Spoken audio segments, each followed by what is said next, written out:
Cool. I'm wondering if you can help me see how to make it evergreen in the sense of like, am I present for it, or does it just I hold signups and I just sort of press start and walk away? Like, I don't understand how to use an evergreen webinar, I guess. I don't know if that makes sense. Yeah, it's pre-recorded. We use a tool called EverWebinar. There are different ways that you could do it. I mean, you don't have to necessarily use that. The benefits of using EverWebinar is that it can mimic a live webinar. In fact, you don't have to say it's an evergreen webinar. We do not do that. We say that it's a training. We don't call it like live or anything. Right. Some people do. But so just call it a class. Yeah, just call it like a training. And basically, you just set it up. The benefits, like I said, of using EverWebinar are that they can sign up like a normal webinar. They get reminder emails. They get follow-up emails. It feels like an event because they do actually pick a time that they can come watch, right? Yeah, like the video won't be available until the time they signed up for. So it creates that I have to show up live to be somewhere. But, it's like everything else. There is an investment with EverWebinar. I'm not exactly sure the price. I can't remember what it was.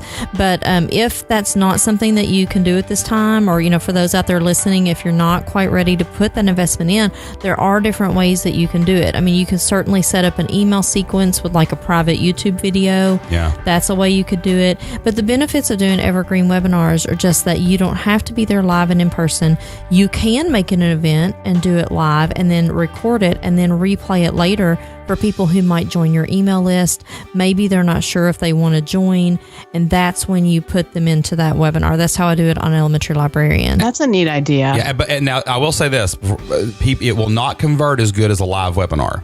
It will not, okay? But what it does do is it allows you to leverage your live webinars into future content and future breadcrumbs that lead back to your membership site. So we're not trying to say that this is a replacement for the live component. No, you can still do both. Right, you still do both. Like what you want to do is do a few takes of a live webinar. You need to create this webinar, do it 4 or 5 times, maybe take the best one of them and clean it up and make that your evergreen webinar video.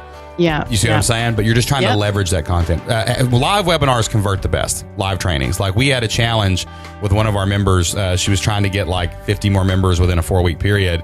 And I just challenged her to do like 20 webinars in a month. And she did. She went after it and she did that, and she got her 50 members because she was doing those webinars. So there's no substitute for the live component, but that's a way to leverage. That's the best way to leverage your live trainings to make sure they continuously make you money.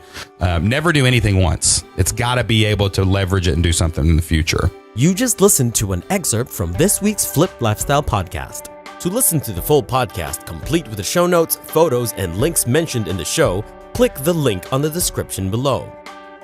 You can click on these to listen to Shane and Jocelyn answer other important questions about online business from this week's guest. For updates on future episodes, make sure you click subscribe.